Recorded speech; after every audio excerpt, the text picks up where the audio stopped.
এই সময় এসে বক্তব্য রাখা, এর আগে কি বলা হয়েছে, এর পরে আরো অনেক কিছু বলা হবে, সেজন্য একটা কঠিন পরিস্থিতি। কিন্তু একটা কথা আমি সব জায়গায় বলছি, এখানেও বলছি, যে এই ইলেকশনটা একটু অন্যরকম। 2024-এর সাধারণ নির্বাচন, স্বাধীনতার পর এমন একজন ব্যক্তিকে তৃতীয়বারের জন্য প্রধানমন্ত্রী নির্বাচিত করার ইলেকশন, যিনি তার জীবন শুরু করেন খুব কষ্টে, খুব কঠিন পরিস্থিতির মধ্যে, খুব অতীব সাধারণ তার জীবনযাপন, এবং সেখান থেকে তিনি উঠে সারা জীবন নিরলসভাবে সমাজের সাথে, সমাজের জন্য, সাধারণ মানুষের জন্য তিনি কাজ করে তার জীবনের বহু বছর পরিব্রাজক হিসেবে কেটেছে। সারা দেশ ভ্রমণ করেছেন তিনি, শুধু ভ্রমণ করেননি, বিভিন্ন সময় কঠিন পরিস্থিতির মধ্যে তিনি মানুষের সেবা করেছেন, এবং সেবাও বিভিন্ন ধরনের। 1979 সালে, মানে তখন সবাই আমার 4 বছর বয়স, তুষার দ্বারা মনে থাকবে, সেই ভয়ানক বাঁধ ভেঙে গেল গুজরাটে বাঁধ ভেঙে গেল, এবং সেখানে ভয়ানক পরিস্থিতি। তিনি একজন সাধারণ স্বয়ংসেবক হিসেবে সেখানে ছুটে গেলেন, এবং ত্রাণ কাজের এক নতুন পদ্ধতি তিনি সেখানে শুরু করলেন। আজকেও প্রায় 45 বছর পর সেই এলাকার মানুষ তাকে ভুলে যাননি। পরবর্তীকালে তিনি যখন মুখ্যমন্ত্রী হলেন গুজরাটের, আমরা দেখলাম যে কাছে সেই ভয়ানক ভূমিকম্প 2001 26শে জানুয়ারি, এবং সেই 2001 সালে তিনি অক্টোবর মাসে মুখ্যমন্ত্রী হলেন, এবং তিনি সেই ত্রাণ কাজ নিজের হাতে নিলেন। রাস্তাঘাট থেকে স্কুল, বিনিয়োগ থেকে সাধারণ মানুষের ঘরবাড়ি, সব ঢেলে সাজানোর সংকল্প এবং পরিকল্পনা তিনি করলেন।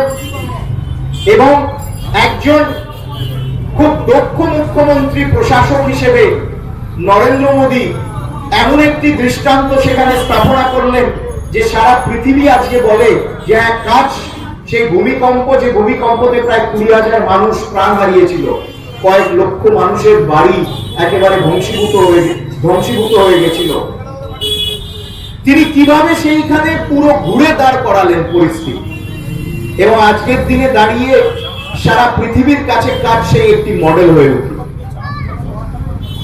নরেন্দ্র মোদী জীবনে যা যা করেছেন, যা দায়িত্ব পালন করেছেন, সবচেয়ে ভালোভাবে সেই দায়িত্ব পালন করেছেন তিনি। এবং বলা যেতে পারে মুখ্যমন্ত্রী হিসেবে বেস্ট চিফ মিনিস্টার, তার রেকর্ড। গুজরাট মডেলের কথা সারা পৃথিবীর মানুষ, দেশের মানুষ বলতো একসময়। তাকে অনেক লাঞ্ছনা সহ্য করতে হয়েছে, অনেক বিরোধিতা সহ্য করতে হয়েছে, কিন্তু তার একটি লক্ষ্য ছিল যে গুজরাটকে একটি মডেল স্টেট হিসেবে তৈরি করা। পরবর্তীকালে তিনি যখন প্রধানমন্ত্রী হলেন, তিনি গুজরাটে যা করেছিলেন তার অনেক বড় আকারে সারা দেশের জন্য করলেন, সর্বস্তরের মানুষের জন্য করলেন, এবং 140 কোটি ভারতবাসীর কথা তিনি বারবার বলছেন। আগেও বলেছেন, এখনো বলছেন, ভবিষ্যতেও বলবেন। এবং যা যা প্রকল্প তিনি বাস্তবায়িত করেছেন প্রান্তিক স্তরের মানুষের জন্য, দল মত নির্বিশেষে তিনি সেটাকে বাস্তবায়িত করেছেন।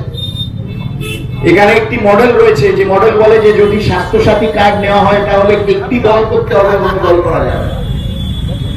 অর্থাৎ সরকারি পরিষেবা পশ্চিমবঙ্গে যারা নেবে তাদের এই সরকারকে সমর্থন করতে হবে। এটা একটা নতুন মডেল আমরা পশ্চিমবঙ্গে দেখছি।